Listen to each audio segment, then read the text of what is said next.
story you are about to hear is true. The names have been changed to protect the innocent. Fatima Cigarettes. Best of all, king-size cigarettes brings you Dragnet.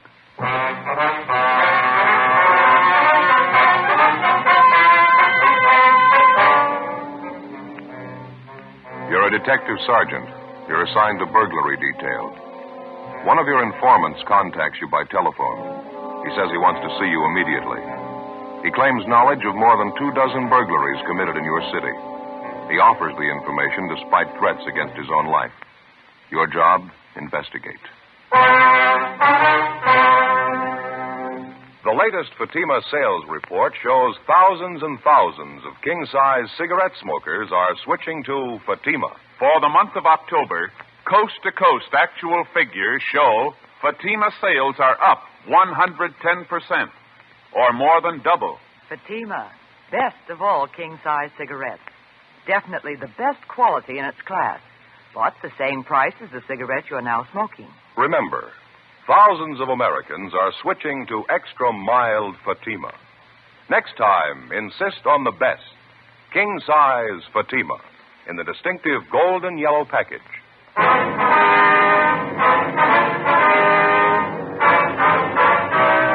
Dragnet, the documented drama of an actual crime. For the next 30 minutes, in cooperation with the Los Angeles Police Department, you will travel step by step on the side of the law through an actual case transcribed from official police files. From beginning to end, from crime to punishment, Dragnet is the story of your police force in action. It was Monday, April 16th. It was foggy in Los Angeles. We were working the day watch out of burglary detail. My partner's Ben Romero. The boss is Captain Wisdom. My name's Friday. We were on the way out from the office, and it was 1:38 p.m. when we got to the corner of North Main and Sotelo Street. Johnny Cokin's Cafe. Pretty well filled up. You want to sit at the counter? There's a booth over there in the corner. People just leaving. Oh, yeah. Didn't see it. This is all right, isn't it? Yeah, fine. Oh, it smells good. I wonder what the special is today. Well, it's up there on the blackboard. Oh, yeah. Enchilada with cheese, coleslaw, salad. Well, it does smell pretty good, doesn't it? Wish I hadn't had lunch. I should have waited. I keep forgetting Monday's enchilada day down here. Sure like the way Johnny fixes it. Hello, Friday. Ben, how are you? Bye, Roberta. Yeah, get these dirty dishes out of the way. Okay, fine. You going to be the special? No, we forgot today was Monday. We had lunch already.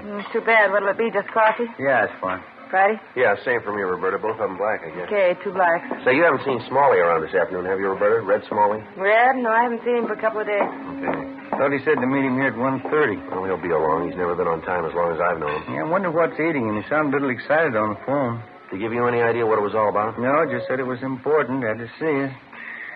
Hey, I was just thinking maybe I could handle one of those enchiladas after all. Yeah, there's Red. All Hi, right. fellas. Hope I ain't late. All right. Been a long time, Yeah, huh? sit down, Red. Good to see you. Yeah, thanks. What's new with you, anyway? Oh, not too much. How's it with you? Yeah, 2 coffees black. How are you, Red? Hungry. What about a hamburger steak, huh? Some coffee, too. Hamburger steak and coffee, right? You're looking pretty fair shape, Red. You working steady now? Well, you know how it goes. On again, off again. Put in a full month playing bar boy at Ziggy's joint place down in South Main, you know. Mm-hmm. What happened there? Business fell off, and Ziggy said he had to let me go. Been kind of thin ever since. I'm hustling programs out of the racetrack right now. It's not too bad. Can't afford to bet, but I get to see the races free. You can't have everything, I guess. I understand you're a little worried about something, Red. Anything serious? Well, yeah, it might be.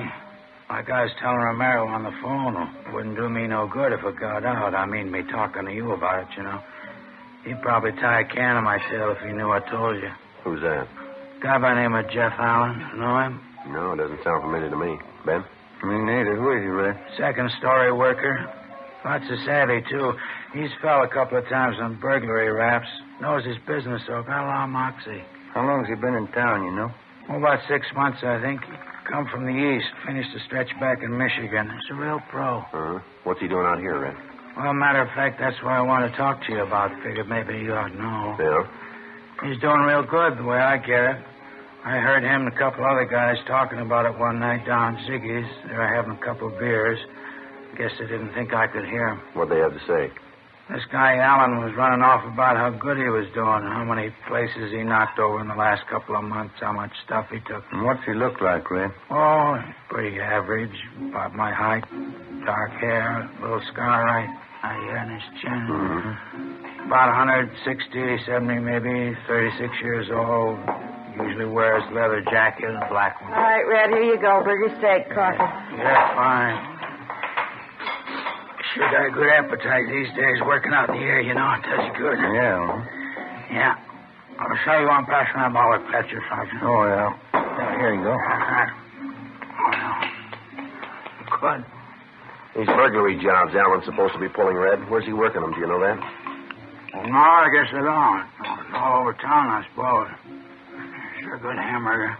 When you overheard him talking to his friends, did he mention any jobs in particular that he pulled? No, but he's working hard. I know that for a fact. He pulls a new one every week or so, the way I get it. And what about his M.O., Red? Regular second-story routine.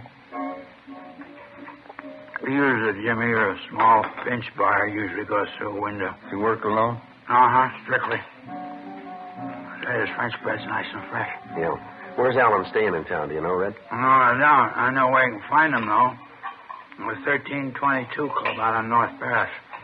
He hangs out there quite a bit almost every night. I think the guy who owns the joint's a friend of his. Jeff Allen. Is that supposed to be his right name, Red? As far as I know, I only met him a couple of times. He hung around Ziggy's place when he first come to town. Of course, I didn't know what he was up to then. You know him well enough to talk to him? Well, just a lot, yeah. I'm not buddies with him or anything. That's why I don't want it to get out, you know. If he gets the word I'm on your team, I'm a dead duck. I don't think he'd waste a minute killing me. You don't have to worry, Red. We'll keep it quiet. Well, did you hear anything else? Or is that just about the size of him? No, that's just about it, fellas. I'll keep near the ground. If I get any more rumbles, I'll pass it on. Well, guess you know I really hate to talk about it. What's that, Red? I know how bad things have been running lately, you know, since I got laid off with Ziggy. Uh-huh. I hustle like mad with the programs down the track. Doesn't bring in a whole lot, though. And a lousy landlady had to raise my rent last week. Mm-hmm. Well, how much can you use, Red? Well, you know, as far as anything at all, just a little loan, maybe something to help me over the hump. Well, the only thing I have is a 20, Joe. You got any change? Thanks, Romero. 20 will be fine. That's plenty. I sure appreciate that. Oh, yeah. Well, real good hamburger steak Johnny puts up. I gotta get going, fellas. Gotta be down the track. All right, Red. Thanks a lot. If there's anything else, call us, huh? You got our number. Sure thing. I'll stay right on. Mm-hmm. You want me for anything, holler, huh? I'm still at the same place. Right. Thanks a lot, huh? I'll see you later. Yeah. Take it easy, Red. Yeah. Bye, Red. He's getting a little expensive, huh? He's probably been having a rough time, but he looked hungry to me. Sure did. Grabbed that $20 bill like his life depended on it. I went to buy some new wool socks for there. Well, I'll split it with you. Be worth more than $20 if the tip pays off. Now, don't get me wrong. I didn't mind giving him the $20. It was worth it, but look at this here. Oh, you have to check for the food, huh? Yeah, I think the least he could have done was pay for his own lunch.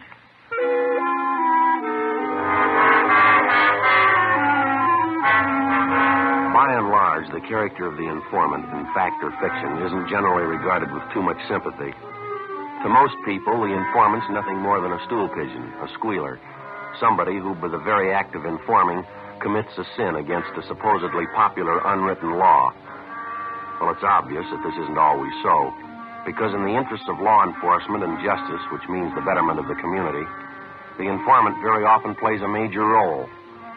Year after year, informants are responsible for the apprehension and conviction of many hundreds of criminals, people who rob and cheat and commit murder, crimes that are obviously far deadlier than informing. As for the mechanics of law enforcement at the level of the working detective, the informant is considered virtually indispensable. It's been said before by peace officers, and it'll probably be said again quite a few times. If your job is catching criminals and enforcing the law, this is the first rule you have to learn. The working detective is no better than his informants. 2:12 p.m. Ben and I had no idea if the information we'd gotten from Red Smalley was authentic or not, but it had to be checked out. We went back to the office and had Frank Cunningham and R&I check on Jeff Allen. We also had the stats office make a run for us on suspects with similar M.O.s. Then we started to page through reports of burglaries which had occurred throughout the city during the past 3 months. No. How you doing over there? Anything at all? Not too much. Wait a minute, maybe. This might be one of them. Here, let me see.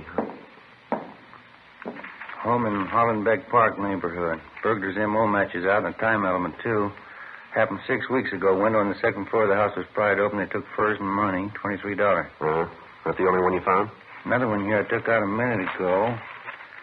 M.O.'s pretty much the same on this one, too. Only thing different is the night of the week it happened on. This one's a Thursday. That one there's a Sunday. Yeah, it checks out pretty close otherwise. The only one thing I can't figure. What's that? Well, Alan's supposed to have been in the city for at least 6 months. According to Red, he's working a job maybe once a week, once every 10 days or so. Now, you got 2 reports there that match his M.O. here. I picked out 2 more from that other pile. Seems to me if he's been working in town for a couple of months, there ought to be more than 4 reports on him, shouldn't there? I got Burglary and Merrill. Oh, yeah, Frank. Jeff Allen. That so?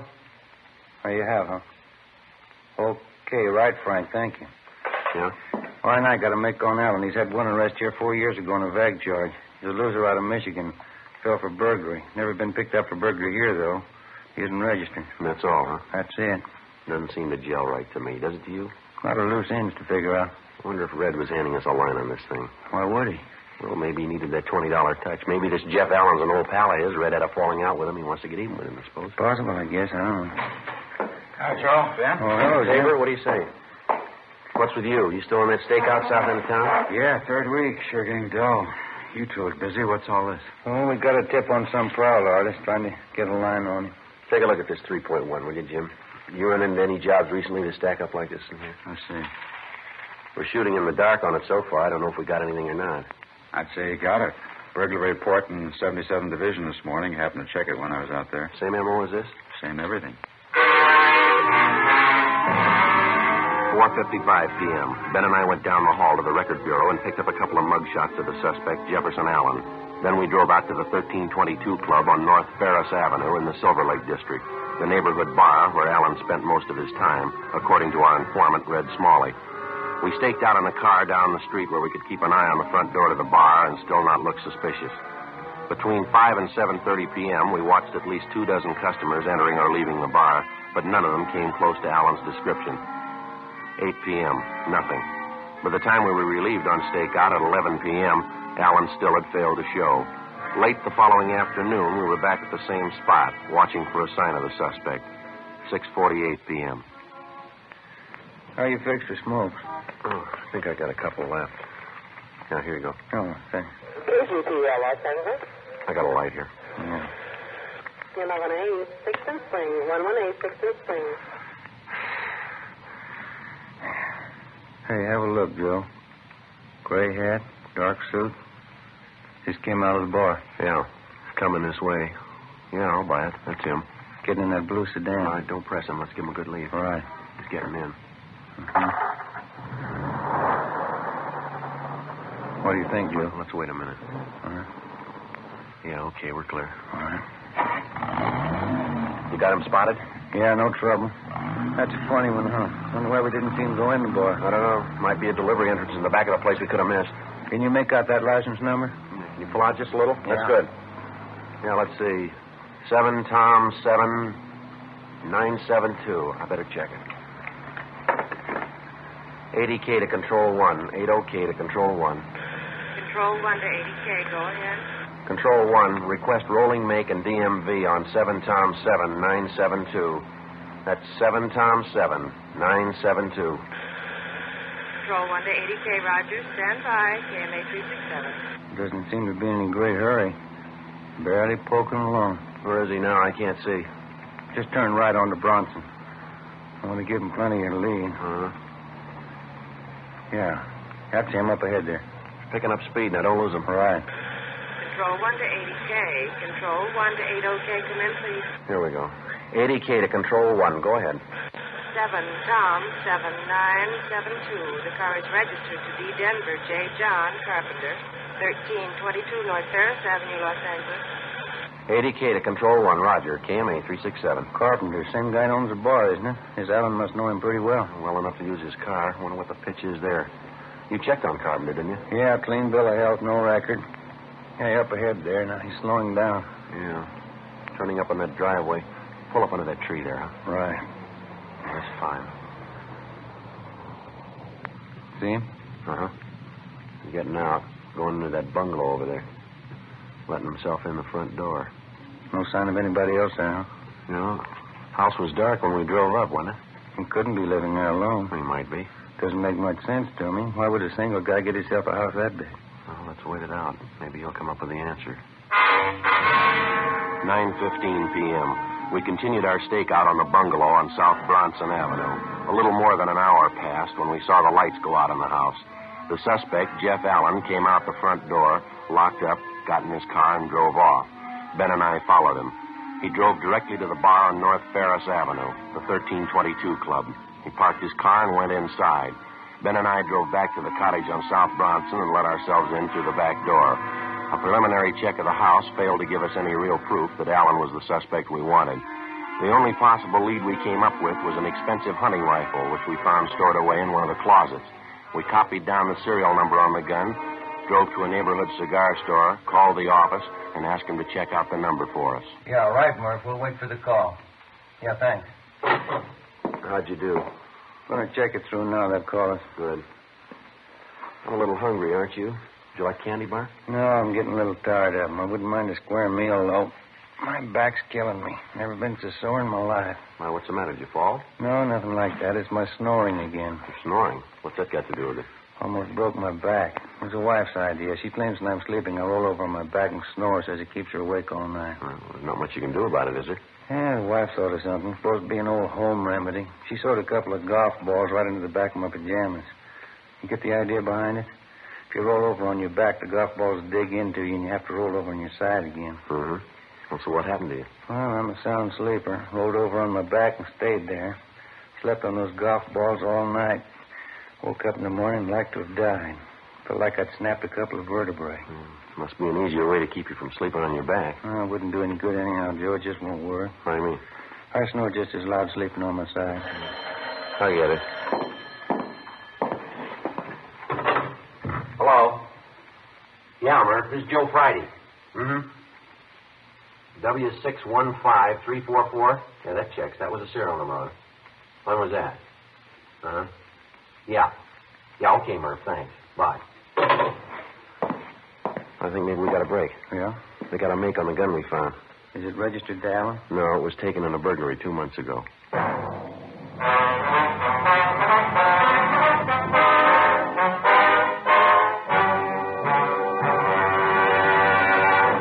You are listening to Dragnet, authentic stories of your police force in action. Millions heard it, yet only 46 have written. Starting on Dragnet over a month and a half ago, on September 20th to be exact, Fatima made a special money-back offer to more than 10 million listeners.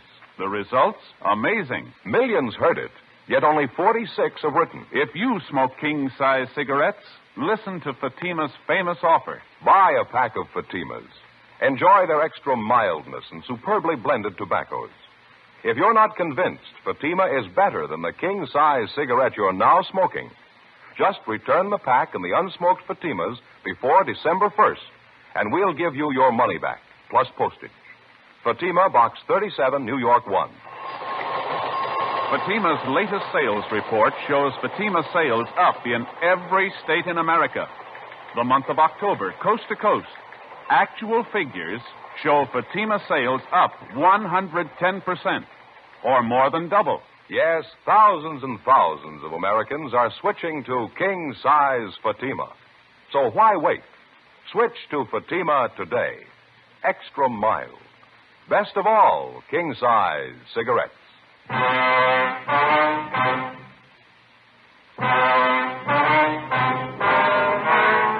Tuesday night, April 17th, 10:38 p.m. We got additional information from the office on the hunting rifle that we'd found in the bungalow to which we'd trailed the suspect, Jefferson Allen, a few hours earlier. The gun was registered to a Mr. Robert LaSalle, 3008 Bush Street. The rifle, along with $300 in jewelry and $48 in cash, had been taken from LaSalle's home 2 months before during his family's absence. The burglar's method of operation matched Allen's alleged M.O. exactly. 10:45 p.m. After arranging for a stakeout to be placed on the bungalow on Bronson Avenue, Ben and I drove to the 1322 Club on North Ferris, where we located the suspect, Jeff Allen. Yes, sir, that's correct, Sergeant. I'm from back in Michigan originally. Been out here about 6 months now. Think I'm going to like it.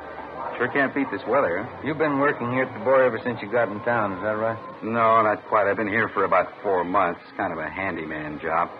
I help the bartender when I can, keep the storeroom in order, see everything ship-shape, you know. Uh-huh. You ever been in Los Angeles before, Allen? Yeah, just once before, a couple of years ago. Wasn't so good then. Jobs were hard to get.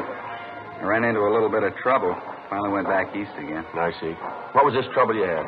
Well, as I say, jobs were pretty hard to come by then. I kept checking around, but I couldn't find anything. Wasn't so good. I finally got picked up on a bag charge. Mm-hmm. Spent a couple of weeks at the county. When I got out, I figured the best thing was head back east again. A lot better this time, though. I'm doing okay. See, I couldn't get you anything. Huh? No, thanks. It's the same. There's something maybe you'd like to talk to me about? Anything I can help you with? It's a routine checkup we're on. Got a few more questions for you, if you don't mind. Sure. Let's take one of these booths back here, huh? Might as well be comfortable. Yeah, okay. Go ahead.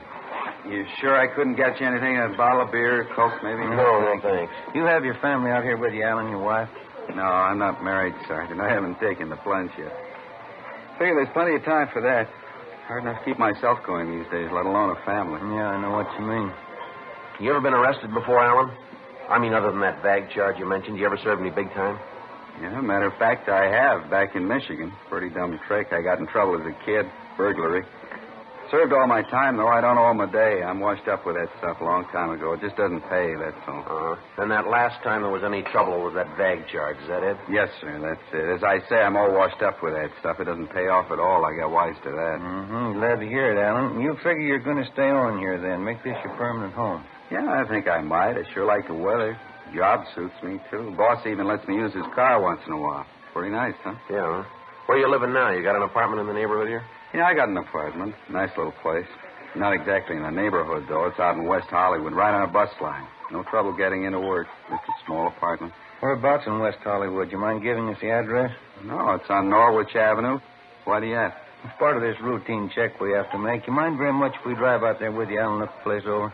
No, I don't mind. I mean, if you figure I need checking out, I'd just as soon clear it up now. I got nothing to hide. You want me to get my coat? No, that's all right. Say, I should be back here in an hour or so. What do you think? I mean, it's just a routine check. It won't take long, will it? No, not too long. I suppose you can figure that better than we can. How do you mean? You said you had nothing to hide.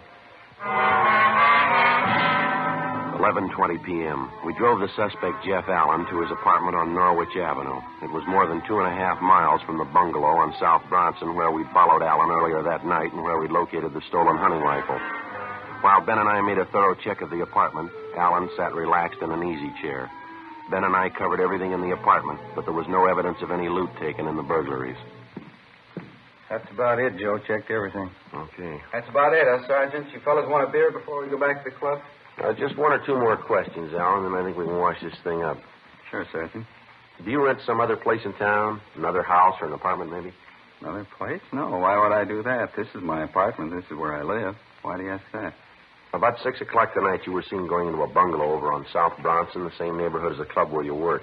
We got a pretty good idea that there's quite a bit of loot from burglaries stored in that house. I don't follow you, Sergeant. I don't know what you mean. I don't live on South Bronson. I live here. You ought to be able to tell that. You were seen going into the bungalow, Alan, about 5 minutes past 6 tonight. We found a stolen hunting rifle in the house.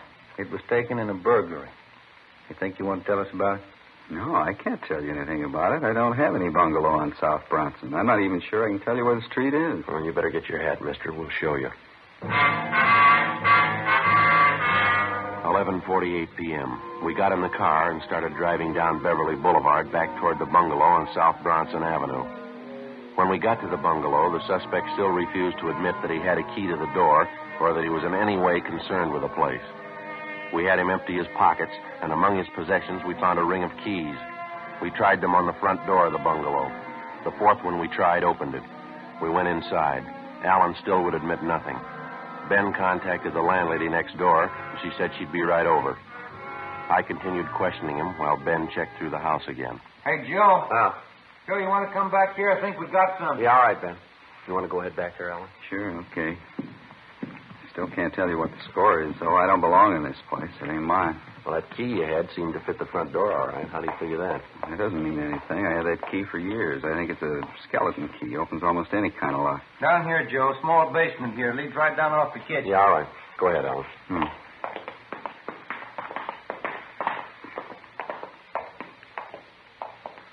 Have a look, Joe. Line of cupboards all the way around here.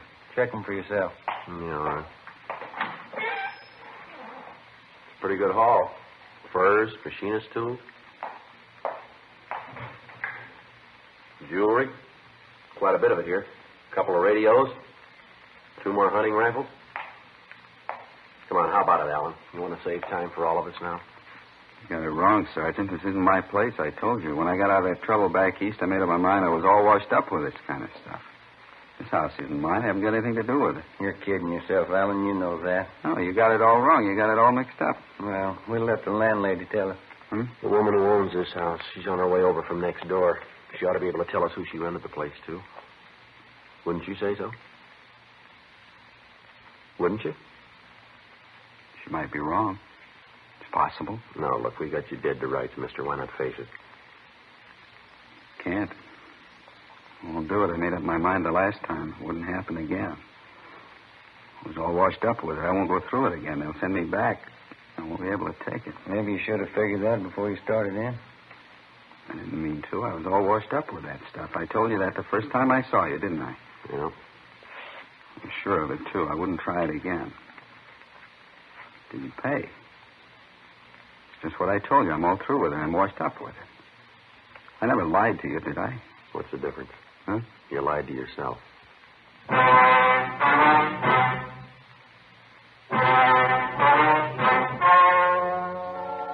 The story you have just heard was true.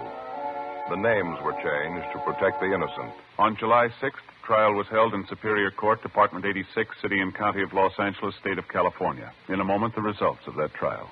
Now, here is our star, Jack Webb. Thank you. September. Fatima first made its famous money-back offer. Millions heard it, yet only 46 have written. October. Actual figures reported Fatima's sales up 110% coast to coast, or more than double. November. Thousands more switching to Fatima. So why wait? Buy Fatima. Best of all, king-size cigarettes. And, Mr. Dealer, that's your cue for November. This month, with Thanksgiving and the holidays coming up, I know you'll want to get your full share of all the new Fatima business. Check your Fatima stock tomorrow. Make sure you can take care of the thousands of Americans who are switching to Fatima, insisting on Fatima quality.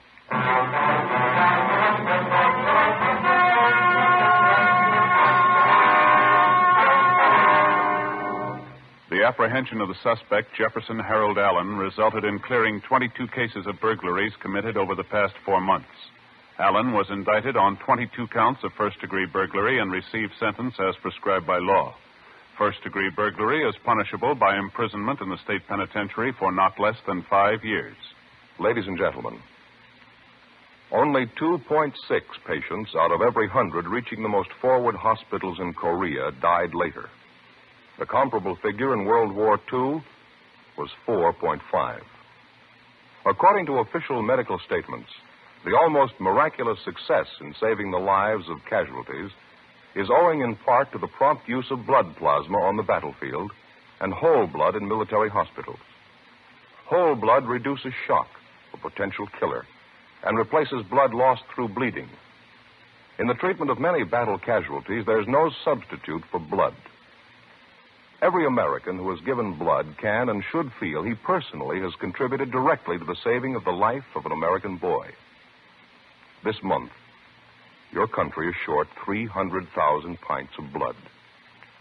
Please give your blood and save a life.